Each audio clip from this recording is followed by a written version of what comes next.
heranças sexuais, heranças em hemizigose. Bom, para nós podermos entender o que é um caso de herança sexual, vamos relembrar. Nós temos na espécie humana 46 cromossomos. 44 são chamados autossomos, comuns a homens e mulheres. E existe o par sexual XY, ok? Mulheres do tipo XX, homem XY. E aqui nessa figura você está vendo justamente um esquema tentando mostrar a você que o cromossomo X ele é maior que o cromossomo Y. E ele possui, portanto, uma região, uma porção que não é homóloga ao cromossomo Y. A mesma coisa ocorre em relação ao cromossomo Y. Ele tem uma região que não é homóloga ao X. O que isso significa? Que genes, por exemplo, na região não homóloga de X em relação a Y, só estarão presentes no cromossomo X, não aparecem no Y. E também genes na parte do Y não homólogo a X só aparecem no Y, não aparecendo no X. Então isso vai determinar que certas heranças têm um comportamento diferente de acordo com o sexo do indivíduo. Nós podemos citar então o primeiro grupo dessas heranças, justamente o que?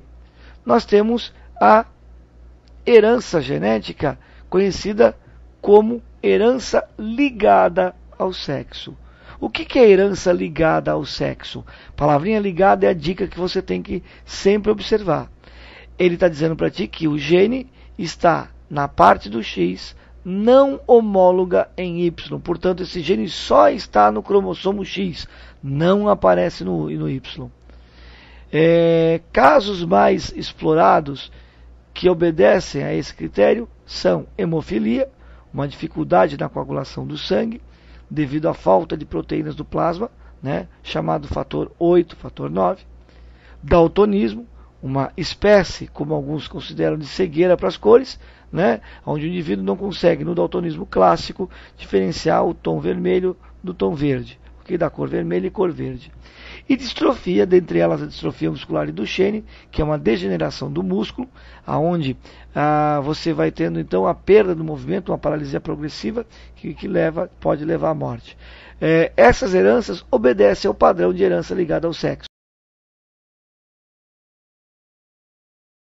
Então vamos olhar nessa tabelinha em relação à hemofilia, que da forma como nós interpretarmos a hemofilia, vai servir para daltonismo, para distrofia.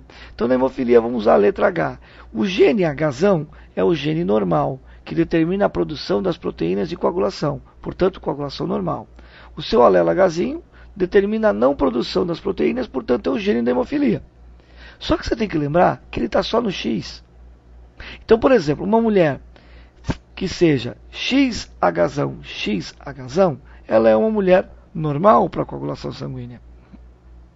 Uma mulher XHzão, XHzinho é também uma mulher normal em termos de fenótipo para a coagulação do sangue, mas ela tem o gene para a hemofilia, portanto ela é normal portadora. E uma mulher XHzinho, XHzinho é uma mulher hemofílica. É possível? É raro, mas é possível.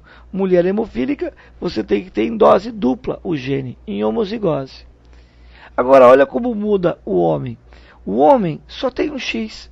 Então, se ele for XHzão Y, ele é um homem de coagulação sanguínea normal. Mas se ele for um homem com carga genotípica XHzinho Y, ele tem um gene para hemofilia e não há um outro gene normal para impedir a doença. Portanto, esse indivíduo é hemofílico. Então, se você comparar as duas situações, eu tenho duas chances contra uma nas mulheres para normalidade, para o indivíduo ser normal em relação à hemofilia.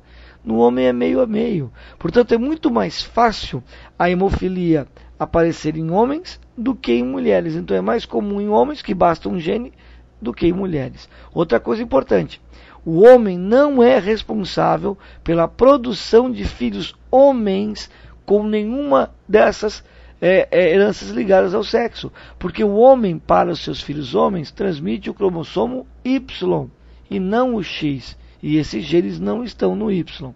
Vamos dar uma olhadinha no exemplo de um exercício. Olha lá, um homem hemofílico casa-se com uma mulher normal e homozigota para esse caráter. Então ele é hemofílico, ela é normal e é homozigota. Então ele é XHY, ela é XH. A probabilidade desse casal vir a ter uma filha hemofílica é igual a... Galerinha, que resposta? Vamos dar uma olhadinha no cruzamento, na resolução? Então vamos lá, para a resolução. Olha lá, homem e mulher, XHzinho, Y, o homem hemofílico. XH, sua esposa normal homozigota.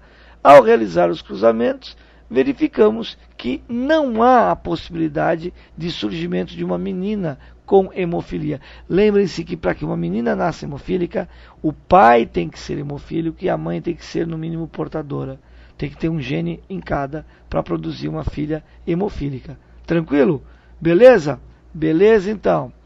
Se o problema te perguntasse, essa mesma resolução, essa tabela, qual a probabilidade de nascer uma criança hemofílica?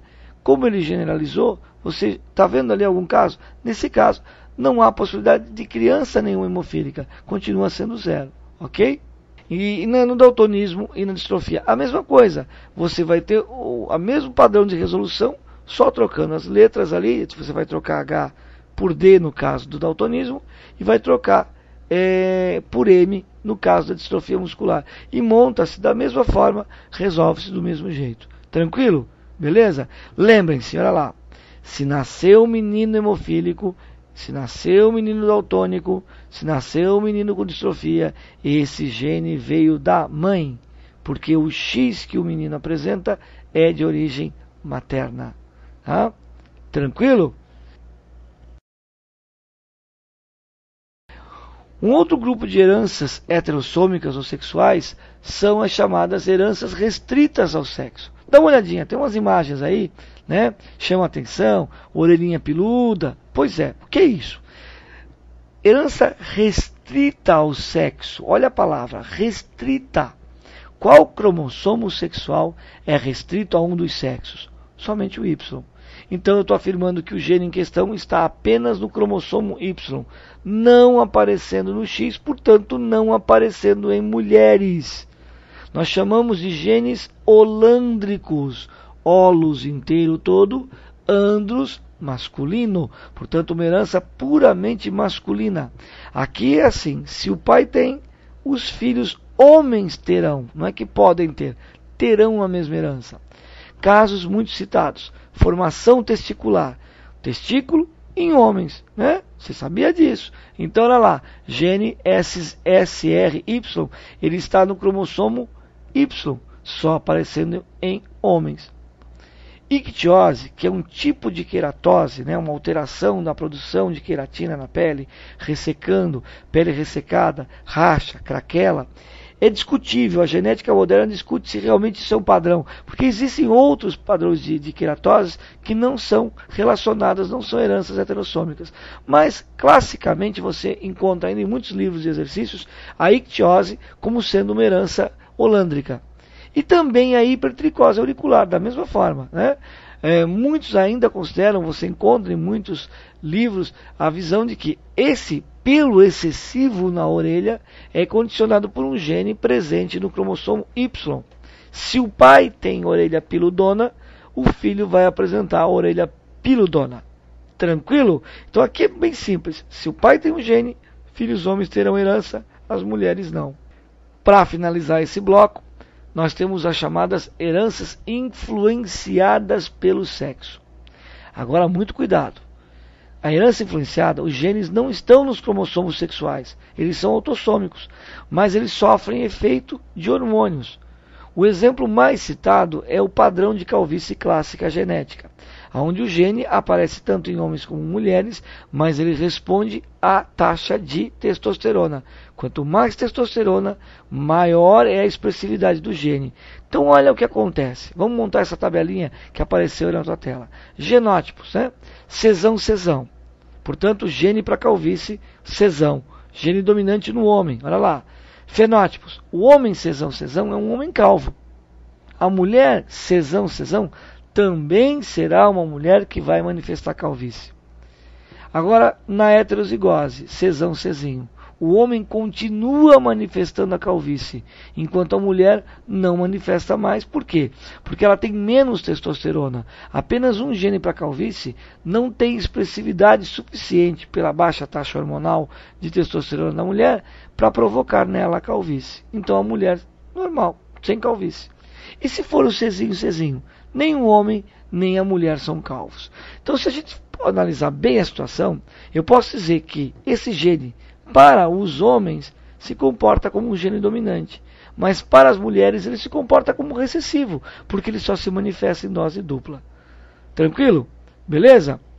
Então, ainda existem casos de chamadas heranças limitadas ao sexo, como, por exemplo, genes para postura de ovos em aves, gene para produção de leite no gado, né? Esse gene vai estar no homem e na mulher, mas só se manifesta no macho, né? Beleza? Só vai se manifestar no macho. Portanto, a gente diz que é uma herança limitada ao sexo.